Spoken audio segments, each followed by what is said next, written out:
So I want to welcome you today. It's Phil Fasano is here from Kaiser Permanente at the Library for the History of Human Imagination as part of our TEDMed conversations. Phil, welcome to TEDMed. Thanks very much. Really appreciate being here. So right off the bat, Chief Technology Officer, Chief Information Officer, which is it? Chief Information Officer. So the Chief Information Officer, so you only have what, 5,000 or 6,000 people working for you? That's about right. So 5,000 or 6,000 people in the technology function of a single organization in health. That's right. So for most people, that's unimaginable. Okay? Do people stare at you at cocktail parties and go, how is that possible? You have 5,000 people working for you and you're in a medical world? Sometimes. It's always an interesting conversation about what we do.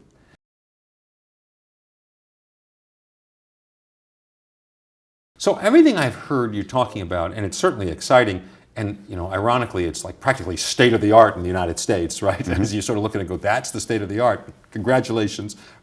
I often hear you, though, you're describing it within what I'm going to call a sick care context.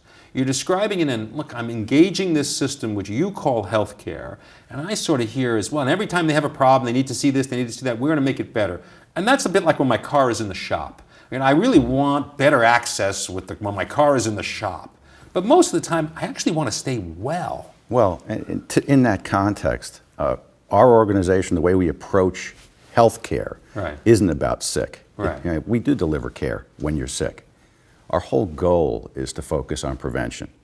The tools we've put in place enable us to understand the challenges you're having based on any care gaps we see, because we run the analytics on the data we have to determine whether or not you've been taking your medicine, or whether or not you've been exercising or watching your diet, or if your blood sugar has increased since the last time we've seen you. And we proactively, for many members, send out text messages, get them on the phone and talk to them about those challenges so that they can be put right on the right course. Rather than getting off course and being off course and showing up in our emergency department. So you have a real interest in doing that because in your system you own the full patient and their families, or the full members, as you pointed out. Mm-hmm. And so you're highly incented financially to keep them out of the emergency room, to keep them on their meds. Well, that's an economic Even if incentive. you take the economics out of it, our whole system was founded on those principles. Basis, right. Mm-hmm. So as a consequence, we focus on prevention. Even when we were back in basically serving Kaiser Industries, and they were building dams, the focus was on keeping the employees of Kaiser Industries healthy along with their families, even in those very early days, 65 years ago. With the advent of all the technologies we now have at our disposal, we're able to do that in such an enhanced way by really being interactive with our members and our patients. And do your really members changing feel their life. Any intrusiveness? Like, oh my God, they just got a text message, they clearly are keeping an eye on me? It's actually an opt-in system. Oh, okay. So it's their choice. And so they say, keep an eye on me. It's exactly what they're doing. Would you do me a favor? Just keep an eye on me. I know I stray. I eat those box of Oreos all the time. No, I'm just teasing. Okay. But that's exactly what they're doing. That's the opportunity. And by the way, this is the first wave. Oh, yeah. Our view is that with the clinical devices that are now being created that are quite low cost and can be integrated with mobile capabilities, the sky's the limit on being able to monitor and help people manage their health and the challenges they might encounter every day. I've been saying for, I think, 25 years, and people used to be looking at me like I was nuts, that we are going to wear the internet and health is going to be the driver. And the reason is we're going to embed it in our shirts and our undershirts, because who wouldn't? Because it will be able to detect problems long before we can detect them ourselves. This pace of inexpensive sensors with more sophistication, more capability for connection, this sensor technology is going to revolutionize remote care. No argument, right? I think it will absolutely revolutionize remote care. I think it will revolutionize care. It will enhance health. It will change people's ability to live longer and be healthier as a consequence of taking advantage of these advances in technology. It'll also enable us to determine, without a doubt, how effective pharmaceuticals are. Right. Because you'll be able to track each case right. and each dose and exactly what's occurring in that individual situation. And probably those sensors are not going to be external. It won't be long before those sensors move to internal. We're often talking about at TED-Med the fact that all of your organs are going to have an IP address. The only question is whether every blood cell ends up with an IP address. Okay? But when your liver has an IP address, it has an IP address. It has a presence on the network.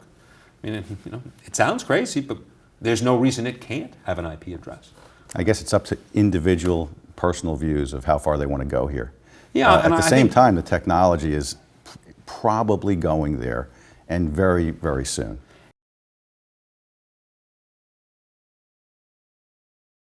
When you look at these readmission rate issues, do you, because of the kinds of technology support you do, see materially lower readmission rates among your members? I'll talk about members of ours who have diabetes, best example. Okay. We've effectively cut their readmission rates by 50% as a consequence of our information technology, the tools we have internally that tracks their conditions, as well as the constant reminders to stay on their meds, to watch their diet, to watch their weight, and so on. So 50% fewer 30-day readmissions are we talking here? Or we're talking about effectively changing forever their readmission rate for that population. And at the end of the day, what's your secret number? Do you think we're going to head to 70 well, or 80? I'll give you one other example. For heart patients in one of our regions, and this region has 3 million members, we've reduced their mortality rate by over 70%.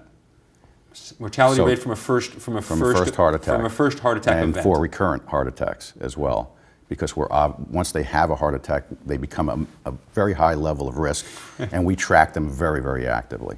We've reduced mortality in that population below any other of our conditions. So now it's moved below being the #1 cause of death for patients with heart conditions to falling off and having another condition replace it as the #1 cause of death in that region. So we've proven for ourselves and for those patients, obviously, that if you have these tools and you monitor the patient in a very specific way, you're able to materially change outcomes. So as we go down the path of monitoring multiple conditions, we've improved substantially. The combinatorial effect should be very high. Against each one of each of the conditions we get focused on.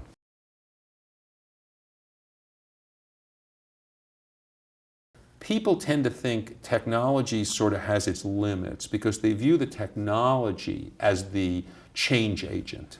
But technology is the enabler of the change agent. Some people view technology as the endpoint. Yeah. It's really the person and their health goals as the endpoint, with the technology not only enabling but supporting their goals and their desired approach to using that technology to get at information, to get at other people like them, to get at their social network, and to have that very conveniently available to them when they're about to fall off the wagon.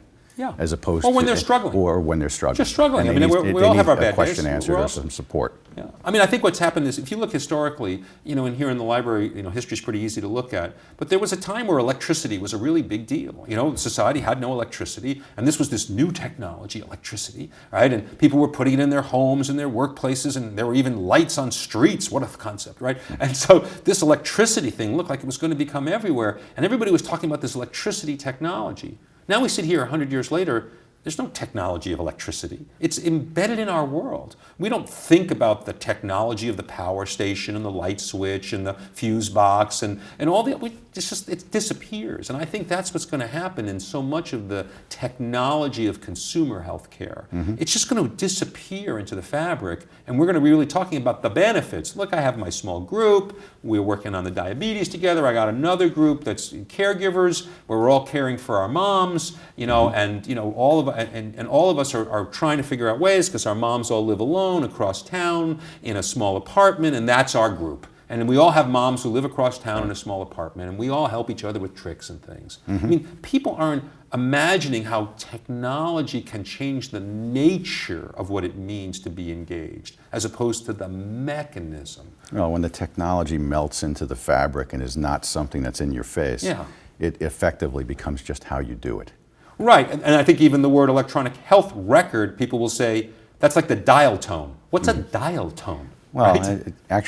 I've actually been quoted as saying quite a lot that it's table stakes. It's like having a foundation in a house. You have to have it. Yeah. And then you build upon that to do everything else. Right, to not have a data infrastructure, and to not have an information infrastructure, in your life, in the health of your life, that's going to seem crazy. And it's not going to be that your hospital has it or your insurer has it or your doctor has it. It's going to be, well, how could you not have it? Well, how could you not have it? And I think if you look at the world today, most don't have it. Yeah.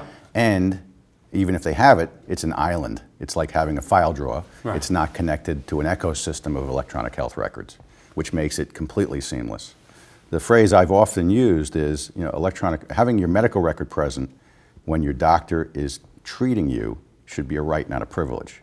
Yeah. Unfortunately, right now, it's a privilege for a few. Right. And as the country adopts electronic health records and we have them widely used, they become part of the fabric. They're still not connected. The opportunity then becomes that they have to be connected, just like electricity has to be everywhere, has to be a commonplace activity. Yeah, I don't want to know where I'm The getting ability, my power. you go from doctor to doctor to doctor, each one needs to have your medical record or your health record, and they all should be able to get at it seamlessly as long as you give them permission. And that's just part of the health system. Then from there, you build on that. Everyone can take care of you at the best possible quality level because they know everything they need to know about your health history. Excellent, Phil. I think, I want to thank you for joining us today. Phil, it's just been a real pleasure having you here at the Library for the History of Human Imagination and having you as part of the TED-Med community and the Kaiser family. Needless to say, we learn so much from you and from your team, and we're new in health and medicine, most of us in the TED-Med team, so every day when we wake up, we learn about twice as much. Well, we want you to do that because we want you engaged in the healthcare industry. Well, thank you. We're glad to be here, though some days I go, wow, Alice in Wonderland has nothing on healthcare in America. But as you've pointed out, we're just going to have to fix it. We will. Thank you. Thanks so much.